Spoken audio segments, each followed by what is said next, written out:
Bonjour.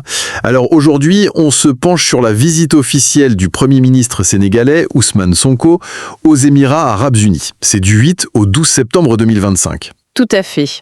Un déplacement important, c'est son 3e voyage hors Afrique, après la Chine et la Turquie.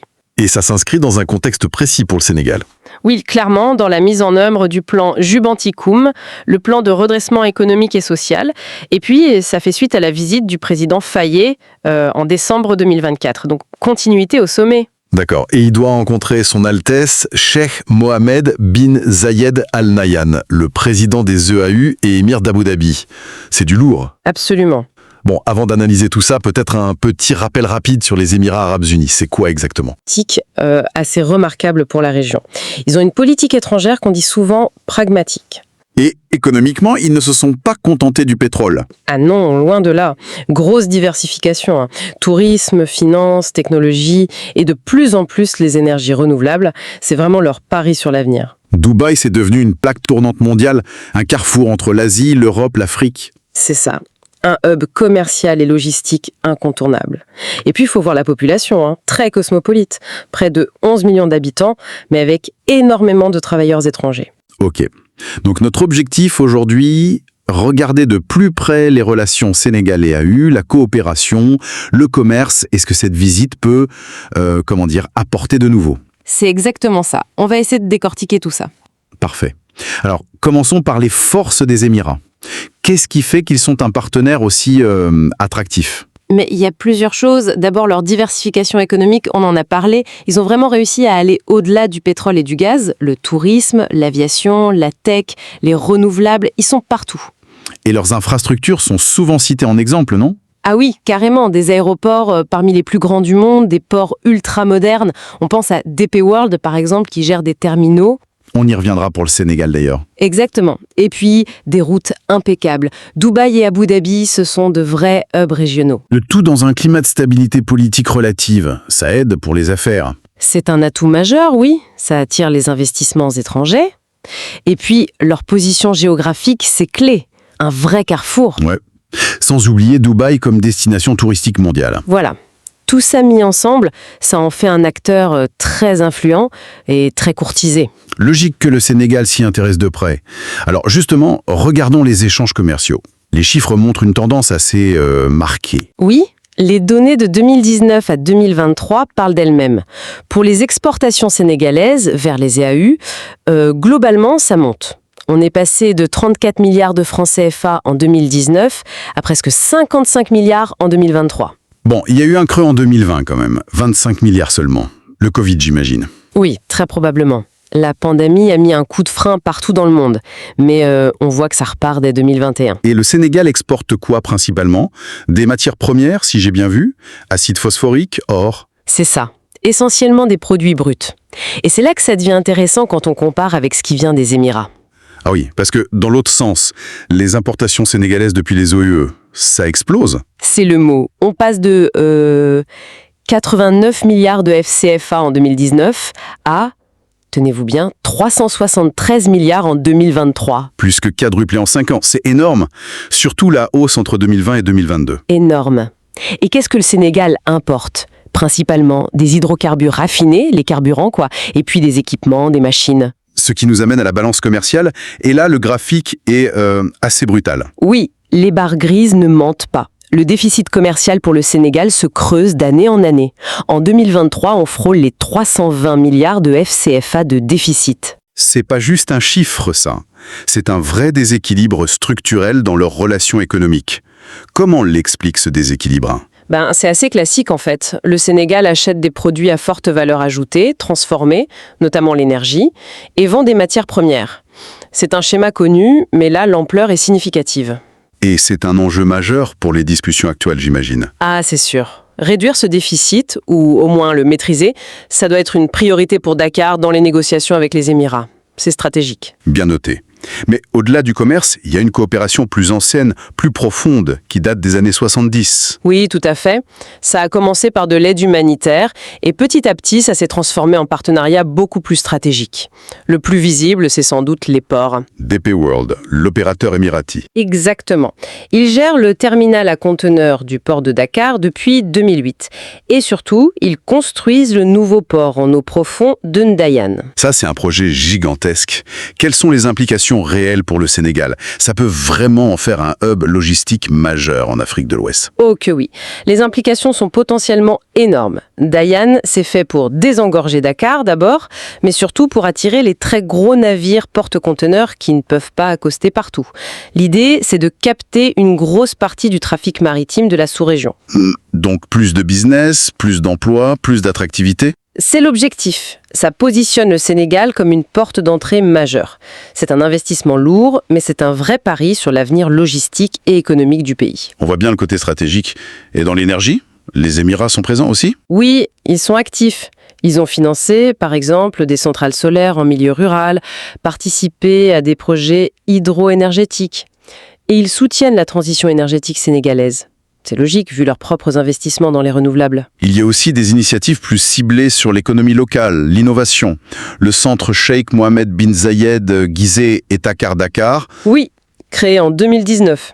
L'idée, c'est d'aider les PME sénégalaises, de faciliter les transferts de technologies. Et puis, il y a un projet tout récent, là, en 2025, qui est intéressant. Ah oui? Lequel? C'est un partenariat entre la DRFED, la Délégation à l'entrepreneuriat rapide des femmes et des jeunes, et la Fondation Khalifa des Émirats. Ils vont créer 50 points de commerce de proximité à Dakar, en priorité pour les femmes et les jeunes. Très concret, ça. Très concret. Et ça inclut aussi un centre de formation technique qui doit ouvrir en octobre 2025. Donc, on est vraiment sur le terrain, sur l'inclusion économique. Étonnamment, la coopération va même jusqu'à la justice et la sécurité. Oui, c'est assez notable. En 2019, signature de 4 accords importants. Extradition, entraide judiciaire en matière civile, commerciale, pénale et transfèrement des condamnés. Et pour la sécurité? Un accord entre la police sénégalaise et la sécurité d'État émirati date de 2020. Et il faut savoir que le Sénégal est le seul pays d'Afrique subsaharienne membre de l'Alliance pour la sécurité internationale. Lancé par les EAU et la France, c'est ça. Qu'est-ce que ça implique? Cette alliance vise surtout à renforcer la coopération policière, le partage d'infos, la lutte contre le terrorisme, le crime organisé. C'est un marqueur de confiance fort entre les pays membres et ça donne au Sénégal une place particulière sur l'échiquier sécuritaire régional et international. C'est vraiment tous azimuts cette coopération, même l'éducation. Oui, il y a des choses. Des bourses d'excellence pour la Sorbonne à Abu Dhabi, par exemple. Une 40aine d'étudiants sénégalais à l'université Al-Qassimia de Sharjah. Et puis des discussions pour lier l'UCAD, l'université de Dakar, avec des universités émiraties de premier plan. D'accord. Donc une relation déjà très dense. La visite du président Faye l'an dernier avait déjà balayé pas mal de ces sujets. Énergie, agriculture, tech, éducation, infra. On peut imaginer que le Premier ministre va creuser ces pistes. C'est très probable, oui. Consolider l'existant et voir comment aller plus loin. Et il y a aussi ce symbole fort, les Émirats et le Sénégal qui co-organisent la conférence mondiale de l'eau de 2026. Ça montre une ambition commune sur des enjeux globaux. Bon, cette base est solide, on l'a vu. Diversifiée aussi. Alors, comment cette visite du Premier ministre Sonko peut ouvrir de nouvelles portes, surtout avec le plan Jubanticoum qui met l'accent sur l'industrialisation, la souveraineté. C'est la grande question, oui. Les Émirats ont les moyens financiers, l'expertise technique dans pas mal de domaines. Ils apparaissent comme un partenaire potentiellement clé pour cette nouvelle phase sénégalaise. Plusieurs pistes se dessinent en effet. Le secteur privé sénégalais, par exemple, c'est une priorité affichée. Comment les EAU peuvent aider? De plusieurs façons. Par les partenariats publics-privés, les PPP. Ils connaissent bien ça. Par des financements directs, bien sûr. Mais aussi en facilitant l'accès à des investisseurs émiratis, en partageant leur savoir-faire, pour créer un environnement favorable aux affaires, et l'accès aux technologies. Et les infrastructures. On a parlé du port de Ndayane. Mais pour le reste, routes, aéroports, transports, l'expertise émirati est reconnue. Absolument. Quand on voit le développement de Dubaï ou d'Abu Dhabi, ils savent faire.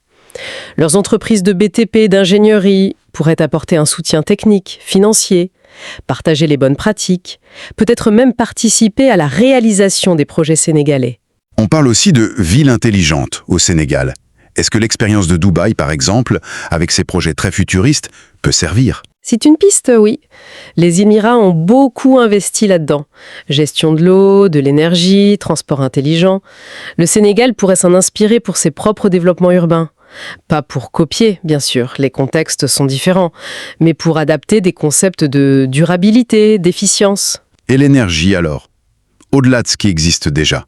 Les Émirats sont devenus des acteurs majeurs de la transition énergétique, c'est le paradoxe.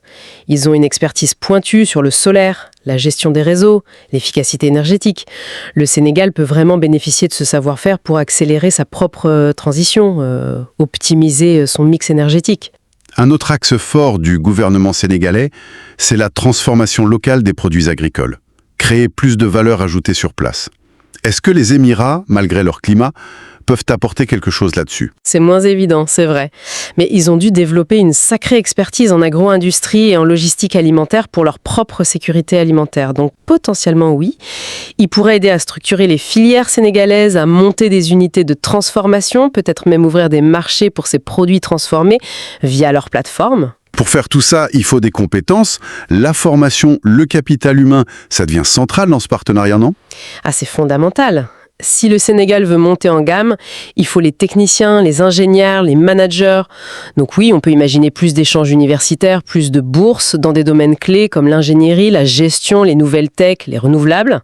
Et de la formation professionnelle? Surtout, Des formations très ciblées, peut-être co-construites avec les Émiratis pour répondre aux besoins des nouveaux projets industriels, des nouvelles infrastructures. Leur expérience en formation technique de haut niveau peut être précieuse. donc pour résumer, une visite importante qui s'appuie sur une relation déjà ancienne, riche, avec des investissements clés comme le port, une coopération variée, Oui, mais aussi ce gros défi du déséquilibre commercial. et c'est une très bonne synthèse. Les Émirats se positionnent clairement comme un partenaire stratégique de poids pour le Sénégal, surtout dans le cadre de Jobanticoum. Ils ont les capitaux, la techno, l'expérience dans des domaines cruciaux.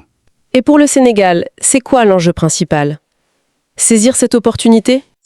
Mais ça demande une gestion fine, bien négocier les accords, s'assurer des retombées locales, emploi, compétences, et bien sûr travailler sur ce rééquilibrage commercial à long terme. Maîtriser le partenariat, en somme. Exactement. Ne pas subir, mais co-construire, c'est tout l'enjeu. Très clair. Bon, pour finir, une petite ouverture peut-être. On a beaucoup parlé économie, stratégie, mais ce rapprochement Sénégal-UAE, ça peut avoir des implications culturelles, non ? C'est une excellente question, et c'est fascinant à imaginer. D'un côté, on a les Émirats, hyper modernes, techno, mais surtout incroyablement cosmopolites, un brassage de cultures du monde entier. Et de l'autre, le Sénégal. Identité ouest-africaine forte, histoire, tradition. Voilà, deux univers très différents qui vont interagir de plus en plus. Alors, quelles dynamiques culturelles peuvent émerger ? Quels échanges, quelles influences mutuelles? Est-ce qu'on verra des fusions intéressantes ou des tensions? C'est vraiment quelque chose à observer dans les années qui viennent. Une belle question pour terminer. Merci d'avoir suivi cette analyse des relations Sénégal-Émirats arabes unis.